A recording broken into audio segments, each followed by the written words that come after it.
मैं यूपी की नारी हूं, बेखौफ सताई जाती हूं, राम राज्य का झांसा देके बलि चढ़ाई जाती हूं।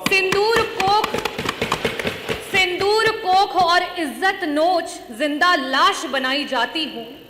नकली आरक्षण का धोखा देके शतरंज नचाई जाती हूं। मैं यूपी की नारी हूं, हर रोज जलाई जाती हूं। कि ये बिल पे चर्चा तो बस एक बहाना था, महिला का नाम लेकर वोट पर निशाना था और आरक्षण का ढोंग पीटकर लागू नहीं कराना था। आज इस विशेष सत्र को जिस तरह बुलाया गया है वो एक बीजेपी का राजनीतिक षड्यंत्र ज्यादा लगता है, ना कि महिला के अधिकारों की वास्तविक चिंता।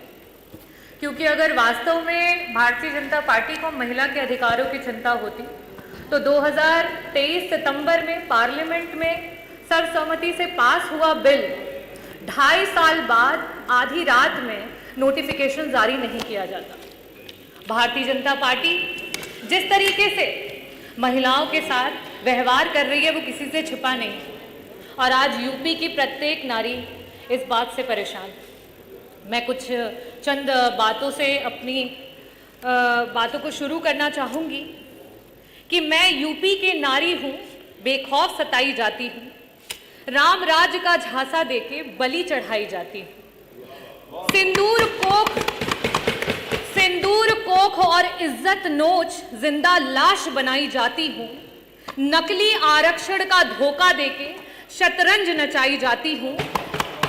मैं यूपी की नारी हूं, हर रोज जलाई जाती हूं।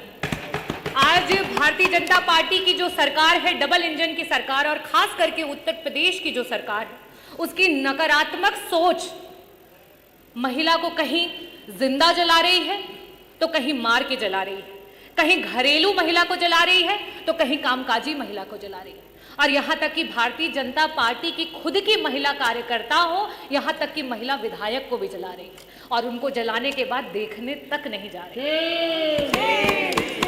मैं पूरे सदन की तरफ से माननीय विधायक अनुपमा जायसवाल जी जल्दी स्वस्थ हों उसकी कामना करती हूं, और ये भी कहना चाहती हूं कि जिस भारतीय जनता पार्टी ने उत्तर प्रदेश के पूर्व मुख्यमंत्री जी की स्वर्गीय मां को भी अपनी गंदी राजनीति में खींचने से नहीं छोड़ा, वो सबसे पहले गए, क्योंकि वो असली महिला का सम्मान जानते हैं और समाजवादी पार्टी असली महिला का सम्मान जानती है। और उसके बाद भारतीय जनता पार्टी के 2 डिप्टी सीएम उनके बाद जाते हैं अपनी महिला विधायक को देखने के लिए, और यही है आपका नारी वंदन। मैं जो सरकार, भारतीय जनता पार्टी की सरकार महिला की सुरक्षा की बात करती है, महिला की सुरक्षा के नाम पर जीरो है, और जब बड़ी बड़ी बातें करनी होती हैं तो हीरो हैं।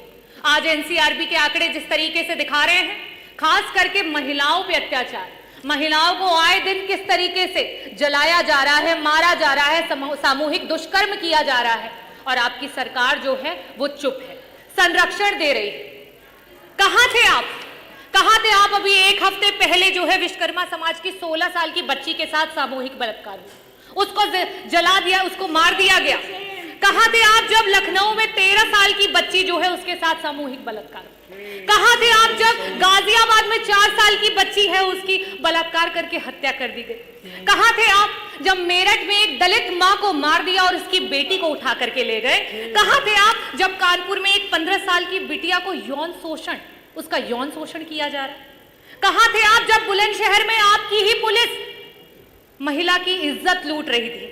कहां थे आप जब घटना हुई हाथरस में, मथुरा में, मेरठ में, सुल्तानपुर में, कासगंज में, कौशाम्बी में, बनारस में, लखीमपुर खीरी में, उन्नाव में और फतेहपुर में बेटियां बर्बाद हो गई? कहां थे आप?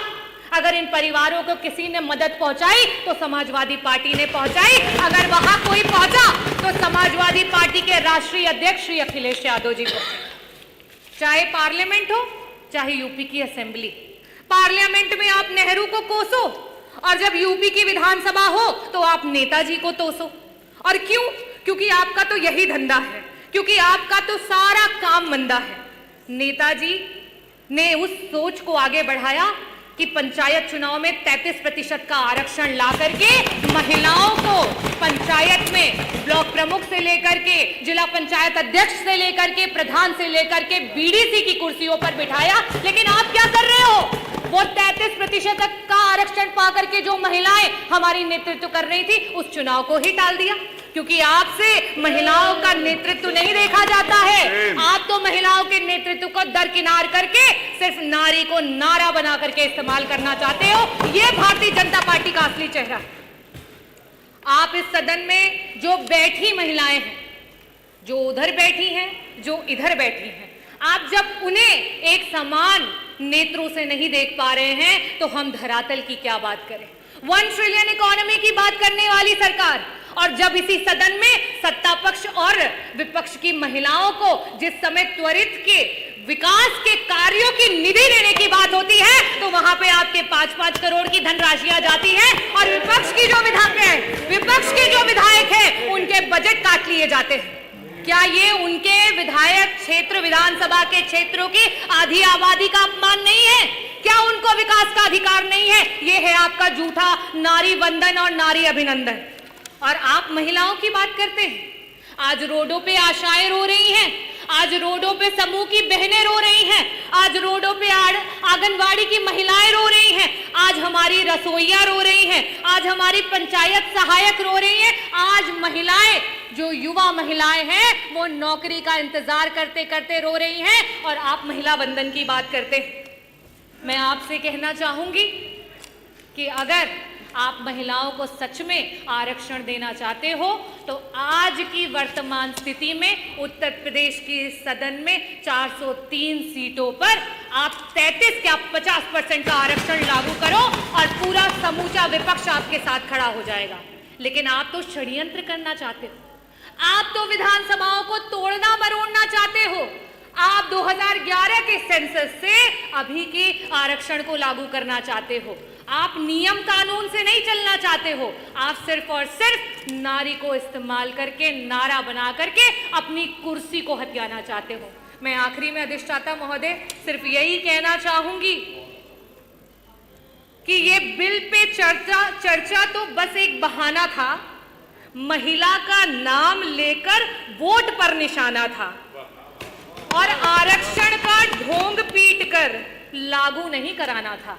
और हम समाजवादी पार्टी के लोग हमेशा से महिलाओं के हितैषी रहे हैं, महिलाओं को आगे बढ़ाने की बात करते हैं, महिलाओं की बराबरी की बात करते हैं। अगर एक दलित महिला और आदिवासी महिला को और अगड़ी महिला को अधिकार है तो एक ओबीसी समाज की महिला को भी अधिकार है, एक अल्पसंख्यक समाज की महिला को भी अधिकार है कि उच्च सदन में जाकर के बैठे। लेकिन आपके षड्यंत्र और मंसूबे और जो भारतीय जनता पार्टी ने सेट करने का प्रयास किया है, माननीय अधिष्ठाता महोदय, अभी तो 8 मिनट हुए भी नहीं, पूरा कर लेने 7 मिनट कि अभी अच्छा करिए जल्दी करिए। जो नैरेटिव सेट करने का प्रयास किया है वो नैरेटिव धरातल पर फेल हो गया है, और 2027 में पीडीए की जो ए है आधी आबादी वो बढ़ चढ़ करके आपको आईना दिखाएगी और 2027 में समाजवादियों की सरकार लाएगी।